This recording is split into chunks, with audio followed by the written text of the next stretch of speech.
Why does a case that is now really more than 36 years old matter? Because somebody died, and no matter what, ultimately that's our job, to find the truth. When you talk to us, everything fit. Makes more sense of what happened and is corroborated by other people. He was on that boat. He heard the argument. He was one of the last people to see her alive. And for over 40 years, Christopher Walken has said almost nothing about it. This is the true story of what happened aboard the Splendour, what Walken actually told police, and why one of Hollywood's most beloved actors has carried this silence for 4 decades. It was late November 1981, the weekend after Thanksgiving. Natalie Wood, one of the most celebrated actresses of her generation, boarded a 60-foot yacht called the Splendour with her husband, actor Robert Wagner. The boat was anchored off Santa Catalina Island, a popular getaway spot about 22 miles off the coast of Los Angeles. Joining them for the weekend was Christopher Walken, Wood's co-star in the science fiction film Brainstorm, which the two had been filming together in North Carolina.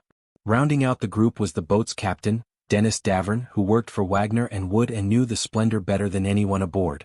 On the evening of Saturday, November 28th, the 4 of them took a dinghy ashore to Doug's Harbor Reef, a restaurant on the island, for dinner. By most accounts, including later testimony from witnesses at the restaurant, the group drank heavily that night. They returned to the yacht sometime around 10 or 11 in the evening. What happened next has never been fully agreed upon, but what is well documented is that an argument broke out in the yacht's main cabin. At some point during that argument, a wine bottle was broken. Voices were raised. And at some point after that, Natalie Wood went missing.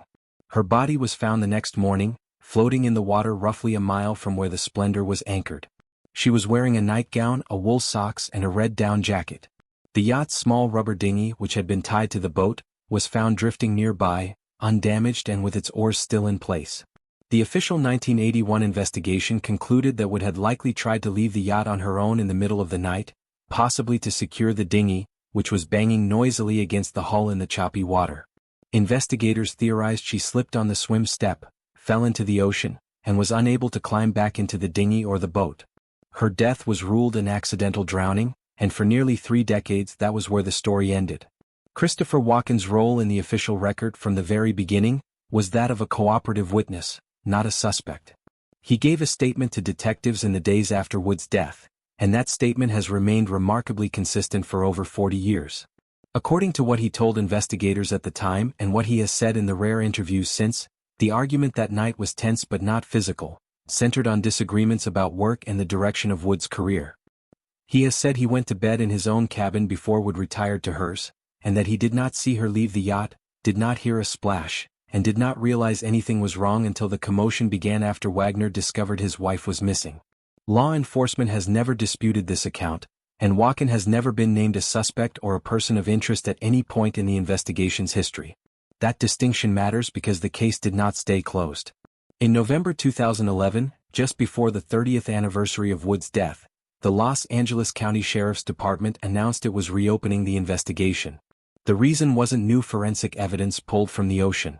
It was a change in the story told by one man who had been on the boat that night, Captain Dennis Davern. Davern had given a statement to police in 1981 that largely supported the official version of events. But in the years that followed, and especially after publishing a book in 2009 called Goodbye Natalie, Goodbye Splendour, Davern began telling a different, more detailed, and considerably darker story. He said that the argument that night had been more heated than he'd previously admitted, and that it had involved Wagner and Walken as well as Wood, with tensions running high enough that Wagner, in Davern's telling, smashed a wine bottle on the table in anger. Davern also claimed that when Wood was discovered missing, there was a delay before anyone called for help, a detail that, if true, raised uncomfortable questions about the hours immediately following her disappearance. It's worth being precise here. Davern's account has changed and expanded over the years, and it has never been independently corroborated by physical evidence. Robert Wagner's representatives have disputed aspects of it, and Wagner himself has consistently maintained that he told investigators everything he knew back in 1981. Davern is not a neutral party either. He has profited from books and television interviews about that night, which is a fact worth keeping in mind when weighing how much certainty to place in any single account, including his. What can be stated with more confidence is what came out of the forensic review that followed the reopening of the case.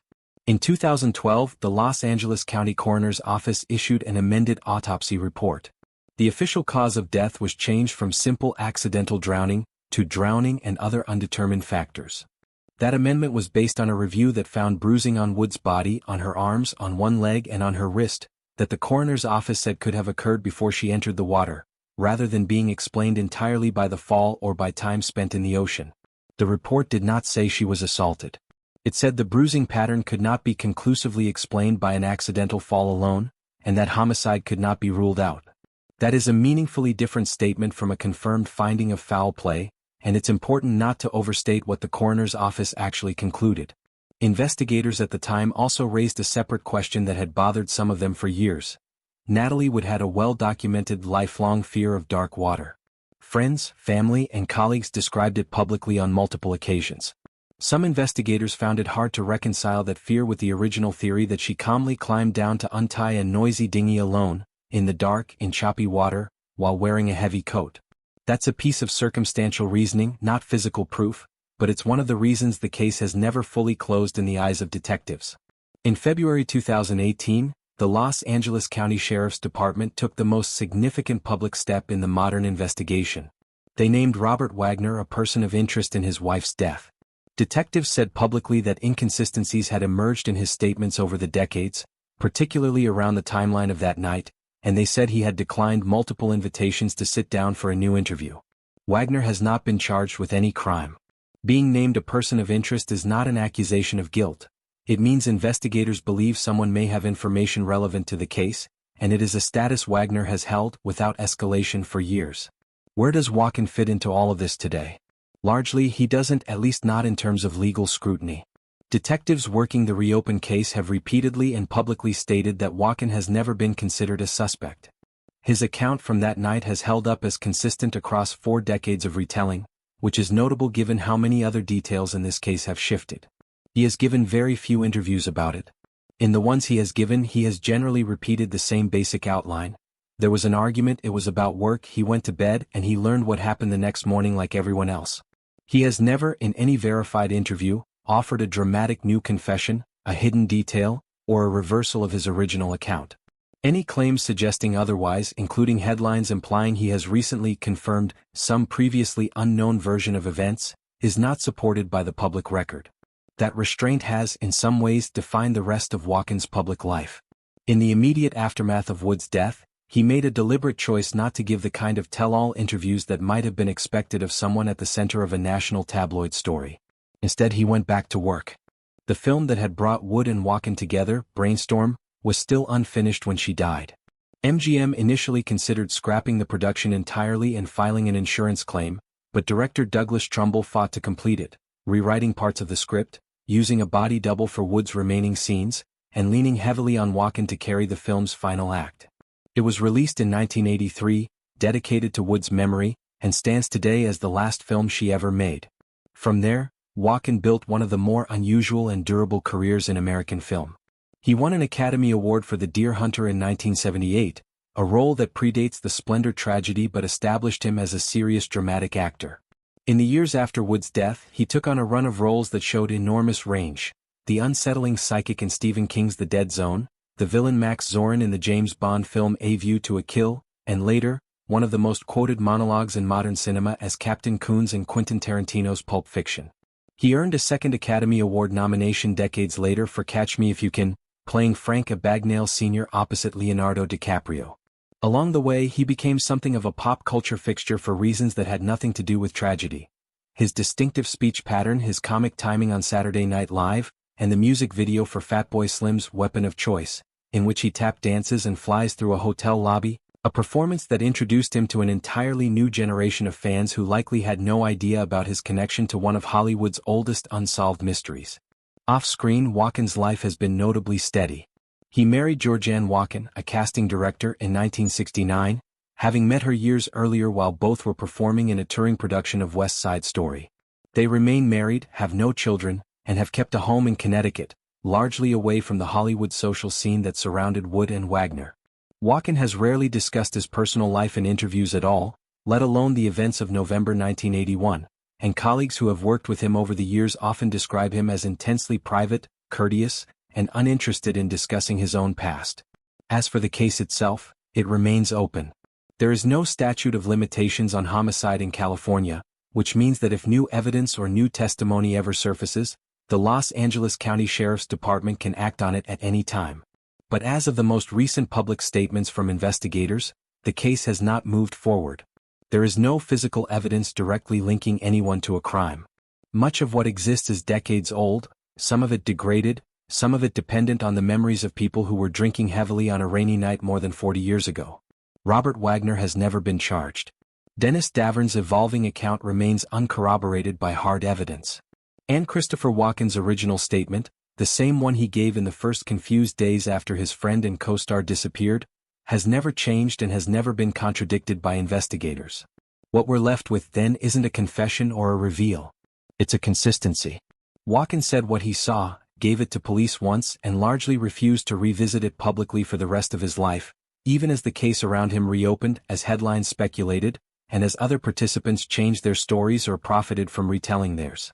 Whether that consistency reflects the simple truth of an uneventful night from his perspective, or whether it reflects a deliberate choice to say as little as possible about a tragedy that could never fully be explained, is something only Walken himself knows.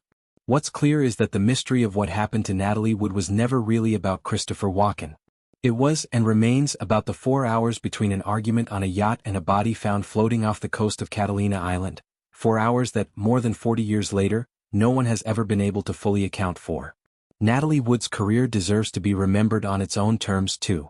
She was a working child actress by age 4, an Academy Award nominee by 17 for Rebel Without a Cause, and by her early 20s, one of the defining leading ladies of American cinema, with roles in Splendour in the Grass, West Side Story, and Gypsy. She continued working into television in the years before her death, earning a Golden Globe for the 1979 miniseries From Here to Eternity, and was, by all accounts, hoping Brainstorm would mark a new, more mature chapter in her career. She was 43 years old when she died, with 2 young daughters, and a body of work that has outlasted the tabloid version of her story by a wide margin. The case of Natalie Wood's death sits in an uncomfortable space that a lot of unsolved mysteries occupy, enough unresolved questions to keep it open, and not quite enough hard evidence to close it in either direction. It's tempting in true crime storytelling to reach for certainty, to declare a villain, or to frame a quiet witness as someone secretly holding back the truth. But the honest version of this story is messier than that. Robert Wagner remains a person of interest without formal charges. Dennis Davern remains a witness whose account has shifted and who has financial incentive to keep the story alive. And Christopher Walken remains exactly what he has always been in the eyes of investigators. A cooperative witness whose account has never wavered and who has chosen, for more than 40 years, to let the case speak for itself rather than speak for it himself. If there's a lesson in how Walken has handled this, it might be in the discipline of it. He didn't sell a book. He didn't do the tabloid interview circuit. He went back to work on an unfinished film about a woman who had just died, finished it, and then spent the following 4 decades building one of the most respected and varied careers in modern acting, largely letting his work speak instead of his past. Natalie Wood's death remains one of the true unsolved mysteries of Hollywood's golden and silver age crossover generation. But whatever the full truth of that night turns out to be, it isn't something Christopher Walken has recently confirmed, denied, or revealed. It's something he has simply, consistently, for 45 years, said the exact same thing about and left it there.